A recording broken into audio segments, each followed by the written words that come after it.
Hello there folks, welcome to part 2 of my playthrough of Dungeon Pages. I'm the Lone Adventurer, thank you very much for stumbling your way upon my channel. If you enjoy this playthrough and want to see more like it, do consider subscribing, hitting the like button, and checking out my backlog of similar videos of different solo gaming bits and pieces. Now this is part 2, as I said. If you want to see part 1 and you have not yet seen it, there'll be a link up in the corner of the screen right about now. And if you find yourself enjoying this game, there'll be a link down in the description to where you can get yourself a copy.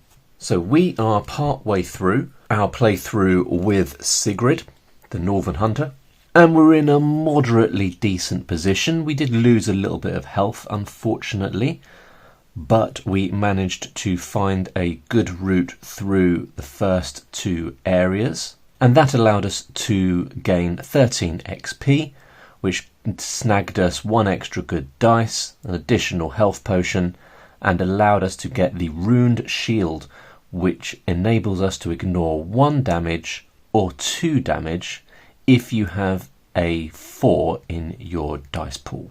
So that will hopefully come in handy. So now we have to decide if we're going to go into the Haunted Cottage or the Forest Hut. The Forest Hut looks a bit more dangerous. We've got 2 frozen guardians there, and we are rolling 2 evil die, which means there's a chance of wandering monsters. The Haunted Cottage has only got 1 frozen guardian and just 1 evil die, which means you can't get any wandering monsters. So it's tempting to go for that one first and to leave the Forest Hut until I've leveled up a little bit more, and I think that's what I'm going to do. So we're going to go into this dungeon, and that means we are rolling 3 dice. 1 evil dice, as indicated by this 1 symbol here, and 2 good dice, because you always roll 1, and we've got that extra 1 because we hit 8 XP. Here we go. Oh, that's some low rolling. 2, 1, and 1. It's not necessarily a bad thing. Remember, the Frozen Guardian will activate if we roll a 4 or more on the red die, so I should be grateful that I didn't do that. So I think what we're going to do, we're starting down here, we're trying to get to the far corner, but probably we want to try and go via the frozen beastie dude, Frozen Guardian, because we want to get him out of the way as soon as possible. I'm also conscious that we've got this great big long stretch here that we're going to want to complete as much as possible in order to get out XP. But I think I'm just going to start down here. So we'll go 1, 1, 2, like that. And that is a legitimate start to our route to the end. Probably going to want to go that way with our ascending and descending numbers, because we're going to want to put some higher numbers up here in order to defeat the Guardian. Not a bad start though. That's good as well, I think. 3 on the evil die mean that the Guardian doesn't attack us, but we can carry on our route over that way. And actually we can put a 5 there, which hits the Guardian. And we could put a 6 here. Oh, hang on. Because if I put a 6 there, it means we can get the Guardian in the next turn, but hopefully we can get the Guardian in the next turn anyway, so that's fine. I'm thinking put a 6 there, because that means if I put a 5 there, remember if I put a 5 on either side of that coin, I get the coin, then that could legitimately be a route to the end as well, in case I make a bit of a pig's ear of things over here.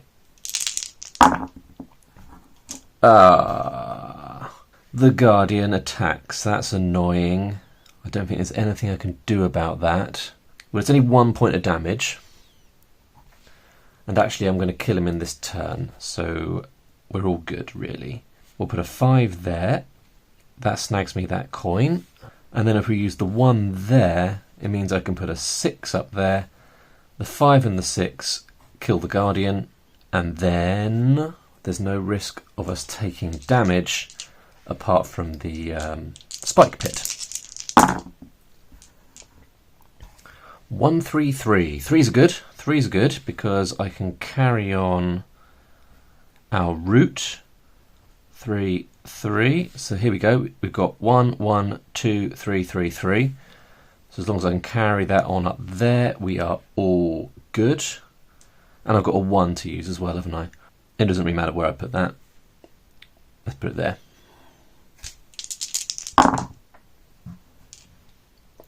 Six, 4, 4, that feels pretty good. We'll put the 4 there. That's good because that means I could put a 3 there.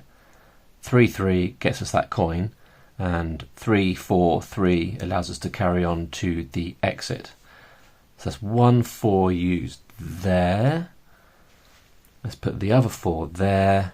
Oh, I could put the 6 there, couldn't I? Which disarms the spike pit. So if we get a 6, it disarms the spike pit. So 6 there means we're not going to take any damage from that.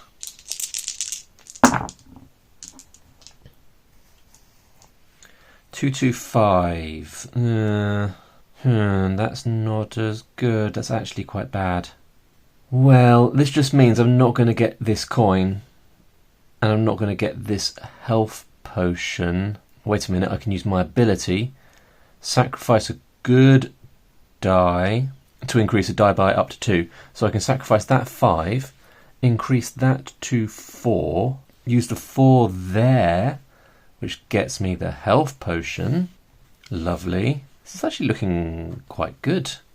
So that's used, and I've got a 2. I can put the 2 there. Okay, getting close to crunch time now. I need to make sure I finish my route. Otherwise, this is a disaster.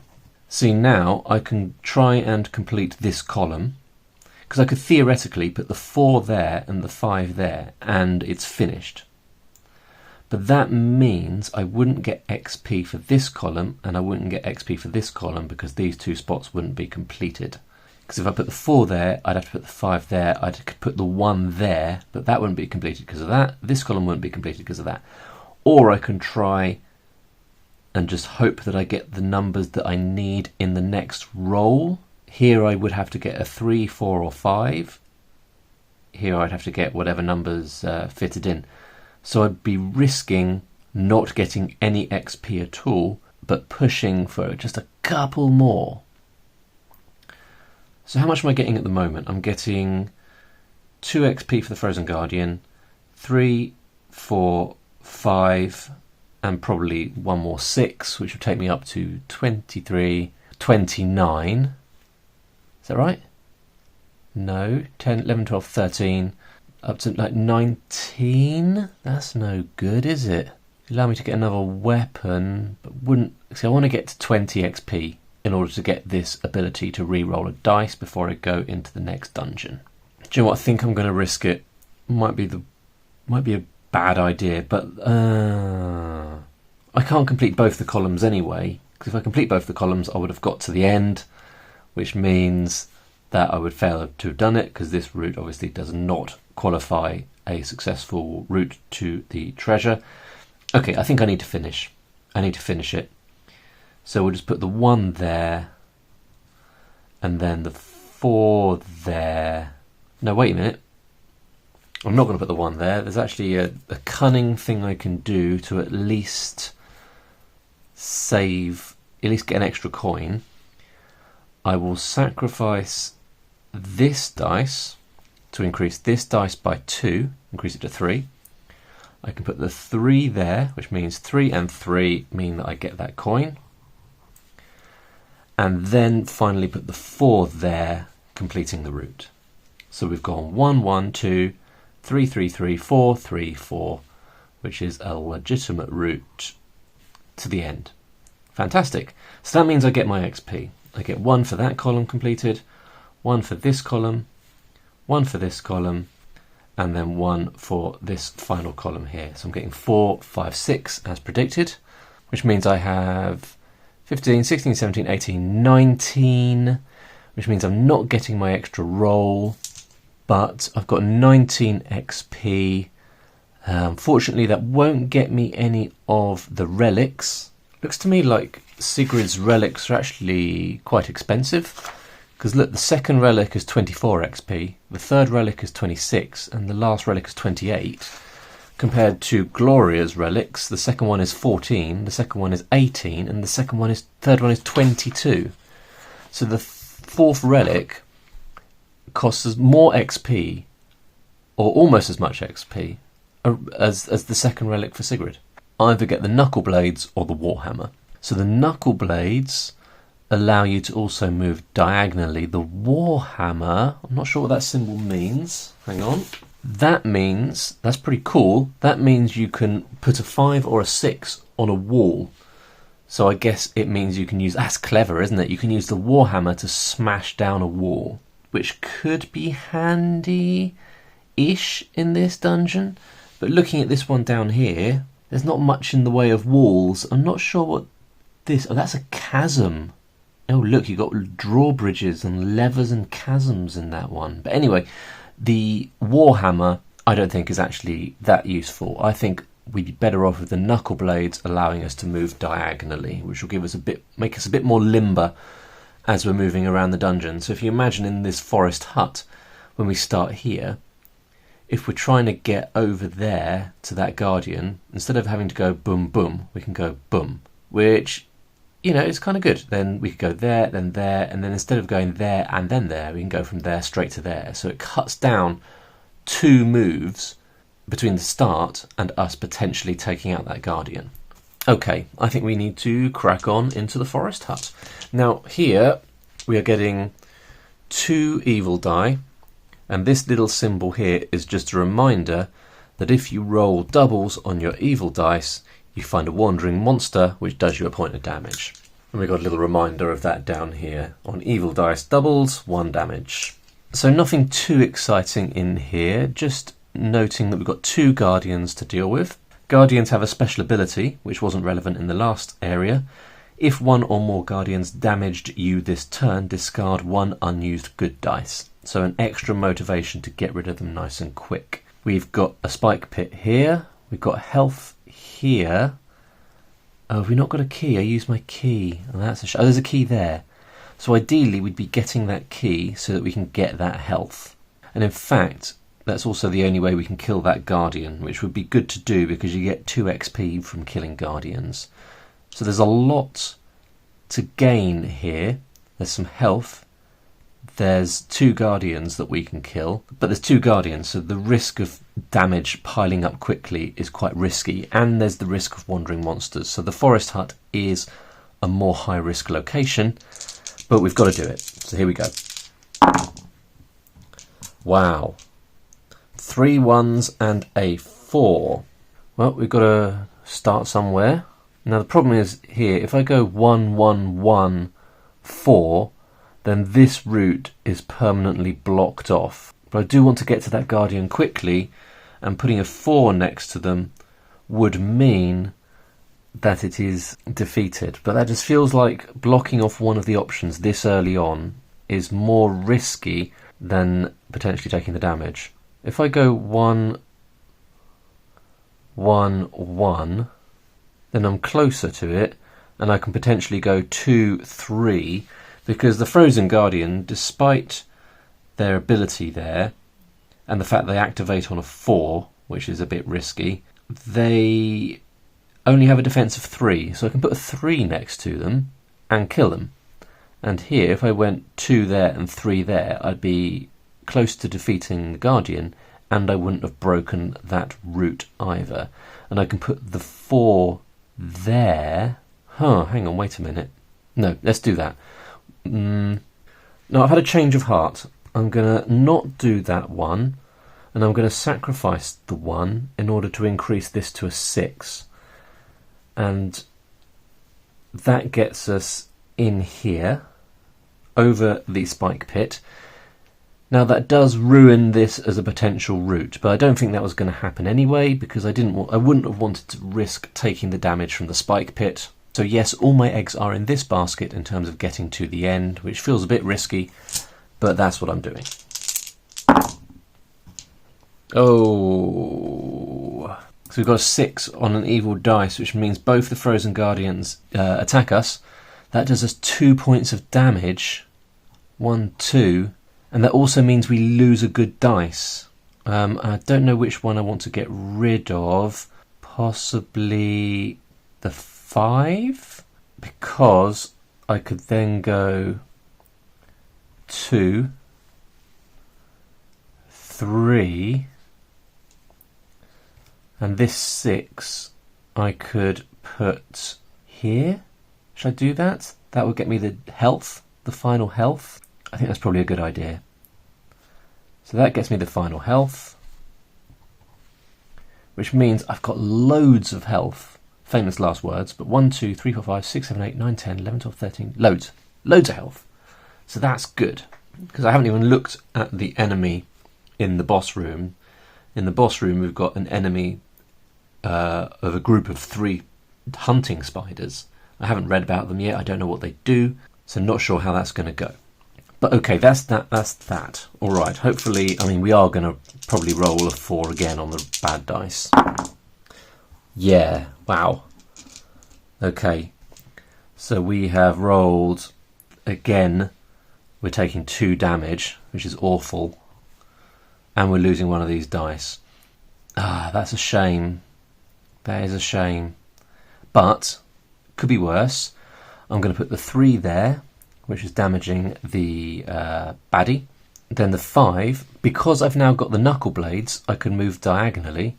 I can put the 5 up there, which means he is defeated. Remember, the Frozen Guardian has got a defense of 3, so a 3 or more, and 2 HP, which means I have to get 2 numbers of 3 or greater next to him to defeat him, and that has been done. That leaves me with a 6. I'll pop the 6 there, I guess. And again, this feels a bit like crunch time, because I need to get down to this key, and I need the right numbers to do that before I carry on doing stuff over here. Although I've got a gap up there, I can put a dice that I don't need. Ah, a 6. That means the remaining Guardian is damaging me again, but at least there's only one of them this time. And now we need to make our way down. And actually, we've got good dice for that, because we've got a 2 we can put there. We've got a 3 that we can put there. Then another 3 we can put there. And then the 6 we can't put there, because that would break our route and mean we wouldn't be getting to the end. So we'll put the 6. Should I put it there next to the Guardian? Might as well, I suppose. That's doing 1 point of damage to the Guardian. Ooh, Guardian's hitting me again, but hopefully that'll be the last thing it does. And I've got lots of dice, and it feels not great, because I need a 4 there. No, I could go down to a 2. Oh, I don't think I'm gonna. I don't know. Let's see. No. Because I'm not going to get that key this turn, am I? I don't think this is going to go as well for me as I was hoping. I'm not going to be able to complete it. So if I put the 2 there, and let's say put the 6 up here in this spot, put another 6 here in this spot, getting me those 2 keys, then the 5 I have to put either there, which completes the route through this route here that isn't valid, or I put it here, which means I don't get the key and I don't succeed in killing the final Guardian. I guess that's the best outcome. I don't think I'm going to get the key now, which is a shame. I probably could have been using my runed shield to block some damage. I just forgot about that. But yeah, I don't think there's anything else I can do. Feel free to write in the comments if I've missed something obvious. Then this 6 we will put here, which means I get those coins. Means I've got a lot of coins. That's good. Oh, coins allow you to increase or decrease dice, don't they? Right, I forgot about my coins. I bet you there was someone yelling at the screen just then. What about your coins? I've remembered them now. So we have got loads of coins. In total, I've got 1, 2, 3, 4, 5 coins. So I could either use 1 coin to increase this to a 3, put the 3 there, and hopefully next turn we get a 4. Maybe that wouldn't work. I could use 2 coins to decrease the 5 to a 3. I think that's probably what I should do. So we use 2 coins, decrease the 5 to a 3. Then we can go 2, 3, get the key. Then I can use the key to put a 6 in this locked area here. 6 and a 6 kills that dude. Then the other 6, look at this, I can put there, meaning I get those keys, because we've got a 6 and a 6, identical numbers next to, not keys, coins, identical numbers next to an item means you collect that item. Yeah, look at this, I think I'm actually going to get to complete every single column, which I don't think I have done before. So I can put a 2 up there. I can put the 3 here, thus completing a legit route and completing every single column and killing both the monsters. Alright, there we go. 1, 1, 2, 3, 3, 2, 3, 3, 2, 3, 3. Gets us to the end. Every single column nets us 6 XP plus 2 for each of those. Gives me a total of 10 XP. Fantastic. Which means I've got 10, 25, 26, 27, 28, 29. Fantastic. Which means I get that, which I think allows me to re-roll a good dice. I get that, which gives me an additional good dice. And I can get anything up to the value of 29, which means I can get any of these things. Now it's tempting to have this cursed statue. Mark any number in one space, take 2 damage. So that might be a good sort of Hail Mary. If I'm in a really tight spot, I could do that and take 2 damage. But actually I quite like the idea of having this chained axe, because that has a range of 2. So instead of going in the square directly next to where you're at, you can actually go 2 squares away. So if I was there, I could mark a number there. And that will allow us to move more rapidly around this larger area in Everdark Castle and hopefully get to those spiders a little bit quicker. And it's got some kind of ability there. Let's see what that does. Oh, that's good. So with the chained axe, this ability here means that when I mark a space with a number, I can mark a space right next to it with the same number. So that's going to be really handy if I remember to use it in this final room. In this final room, we're getting 3 evil dice and the 3 good dice. Now we've got some extra things going on here. We've got a chasm. Now you might not be able to see the chasms. I might just mark them actually to make them a bit easier for you to see, because I can barely see them. Right, those are the chasms. You may not mark a space on or across a chasm unless that chasm has a bridge. Then we've got these levers. There's 4 levers. Activate like an item. Mark adjacent spaces with a pair to draw a bridge over a chasm, allowing it to be marked. Now we've got to be careful here. We've got 3 hunting spiders. They've got a defense of 5, which means I have to put a 5 next to them to take them out, or 2 5s rather, because they've got 2 health. They activate on a 4. If this monster is triggered, decrease all good dice by 2. That would be rubbish. And remember, if I roll a single 4 on those 3 evil dice, that means they all activate and they all do me a damage. So that basically means I'm going to be taking 3 damage every single turn. It's almost guaranteed, which means I've got 4 turns, I would say, before I'm basically on death's door. Now, we start here. We're probably going to want to take out this spider first and then get over to this spider here. But we can't get to this spider without activating a lever to get down there. So I don't have a key. It sucks that I don't have a key, because I missed out on that key. Did I miss out on a key, or did I just use my keys? No, I got both the keys, I just used them. So maybe I shouldn't have done, but it felt like a good idea at the time. Maybe I should have kept a key.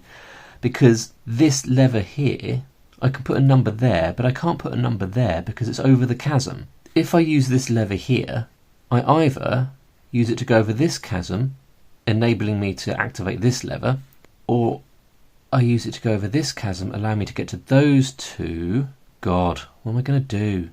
The safest option is to go for this one over here to get over this chasm, one of these, or this chasm.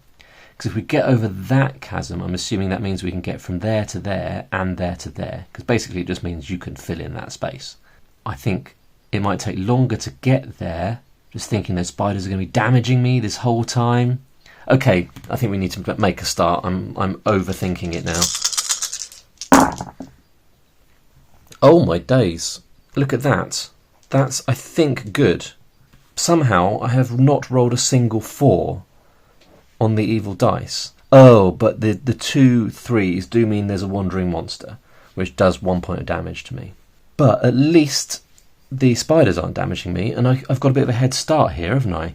Okay, so I'm going to put a 2 here, a 1 here, and the other 2, that's a lot of 3s, that's some lucky rolling there. 2 and 2 allows me to activate that lever. I think I can keep the lever until I choose to activate it, but I think I'm going to go with plan A, which was 3, 3, 3. Now I could jump there to get over there quicker, and actually that might be a good idea. Obviously I then need to make sure I put a 2 or a 3 or a 4 in there to keep my route going. I can activate a bridge over there. They suggest drawing the bridge on like that, but I've drawn the squares on to make it a bit easier for you to see, so I won't draw the bridge on. I will just use my final 3, activate that lever, put the 3 in there, and actually I got over there surprisingly quickly, so hopefully I can get over to there to kill that spider, or down here to kill that spider nice and quickly, and they won't do me too much damage. Oh, and they're the boss, by the way, so I should have said I have to kill all 3 spiders. They are combined the boss of this final room, and I don't get to go to the treasure until I have defeated them. Okay, so now the spiders are attacking. No wandering monster, so that's good, and we've got some good high numbers to hopefully take a spider out. But that's all 3 spiders attacking. Oh, and it decreases my good dice. That's annoying. That's annoying. I'm still going to try and kill one of them this turn. So I'm losing 3 health, and all my good dice get decreased by 2, which leaves me a lot fewer numbers. And remember, the spiders have a defense of 5, so I need at least a 5 to do them damage. But remember, I've got my ability up here.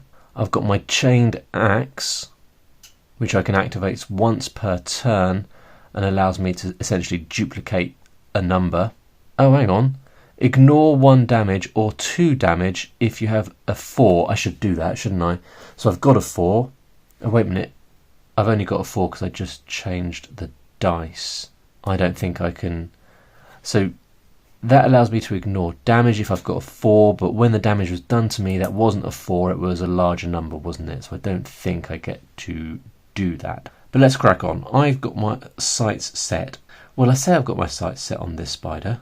See, the thing is, I don't think I'm going to be able to kill that spider this turn. No, maybe I could, because I can go diagonally. Can I, though? Because there's rules about going diagonally. Okay, so you can't go diagonally past, it says here, a wall. So you couldn't go from here to here, because you'd be going past a wall. And it says you can't do that to pass through a wall, an uncollected item, or an undefeated monster. Oh, so I think you could do it there, but you couldn't do it from there to there, from an item, between an item and a wall.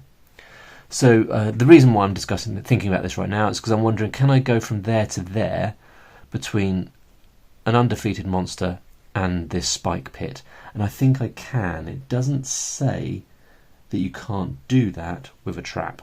So I could theoretically go down, down and across. So I could put the 6 there and another number there. And the reason why I want to go down this way, I know this is a lot of waffle and I apologise. The reason why I want to go down this way is because it gets me closer to these 2 switches, which would be helpful. I need a switch right now to get to that monster, which that boss fella, spider, which I need to do in order to actually win. So we're going to go down that way. And we don't need to worry about the root because I'm pretty confident that my root is going to go along the top there. And actually, if I go 3, 3, then it's still actually theoretically maintaining my root. And then I could put the 6 there. That does a point of damage to the spider. Then I could sacrifice a good dice using the channeled rage to increase this dice by 2, making it a 6.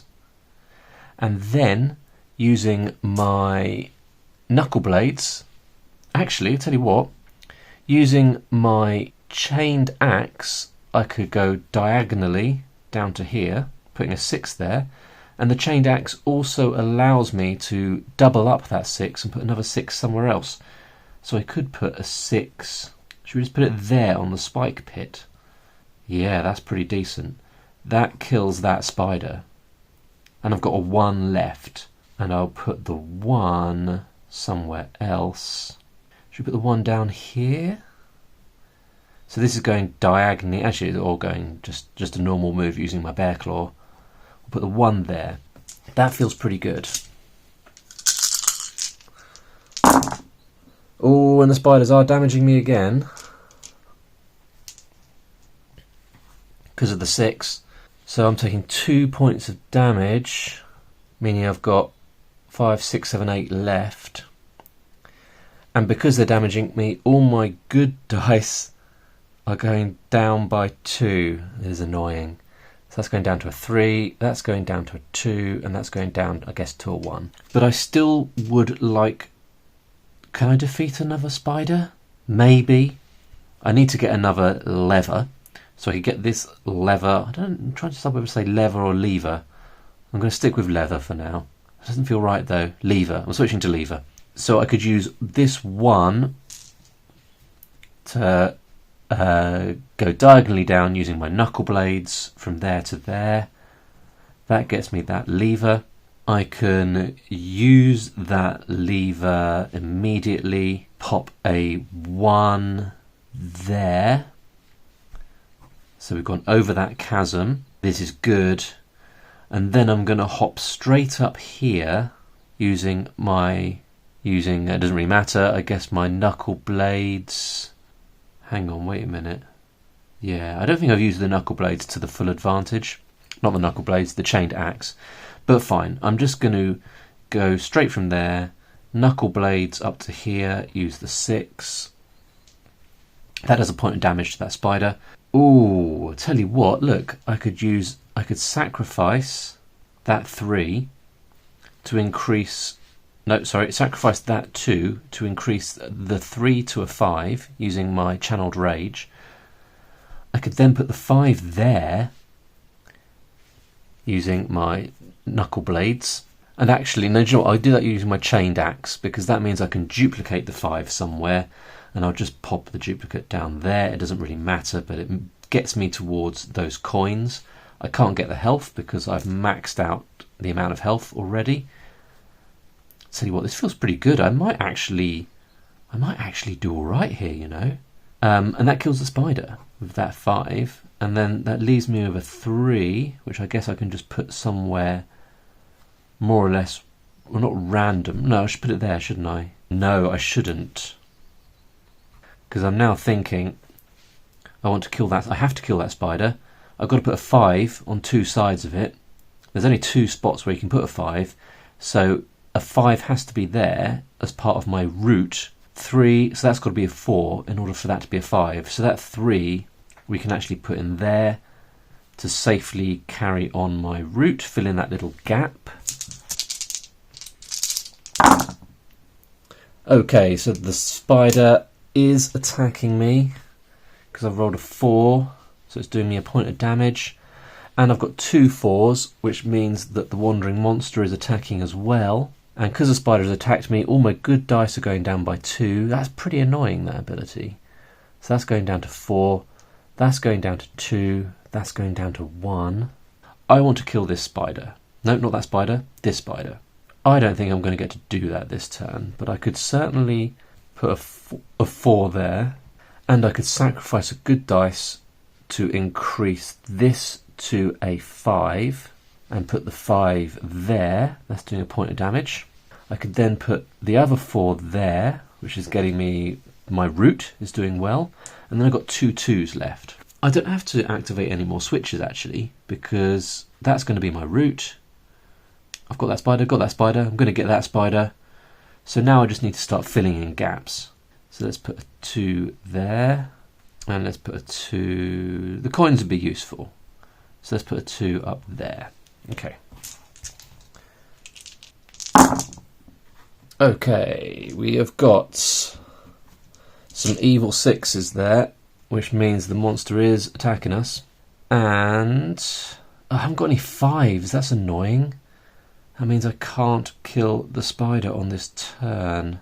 Oh, unless I increase that to a 5, which I could do. That's fine, okay. And because I've got 2 6s, the wandering monster is attacking as well. Whoa. God, this is actually quite close.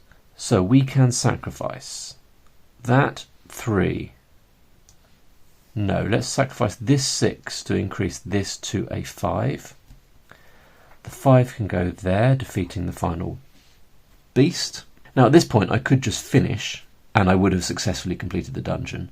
Or I can try and fill in some gaps in order to maximise my final score. But I think for the sake of the video I might just finish this actually. Let's call it a day. It's been a pretty long one. So I'm going to put the 6 there, and that means I've got a successful route. Let me just highlight the route. There we go. So we have got 2 1 2 3 3 3 3 4 5 4 5 6. Brilliant. Which means we get to the end. Now we don't have any completed columns. Actually, we've got 1 completed column, but we also killed all 3 spiders, which gives me 9 XP because they're 3 XP each. Plus 1 gives me 10 XP. Which means my final XP score is 39. And I've completed my first dungeon in Dungeon Pages. Look at that. I was all ready to be defeated by the game on camera. This is the first one I have completed. I don't think I made any mistakes. Let me know if I did. But I've got 4 health left. I killed all of the bosses. And I completed the game. There you go, folks, that's Dungeon Pages. I think it's a really clever little game. And like I said in the last video, there's more than 50 of these sheets. So there's a tremendous amount of variety, and I think it's a lot of fun. So there you go, Dungeon Pages. Hope you enjoyed that one, folks. Catch you next time. Bye for now.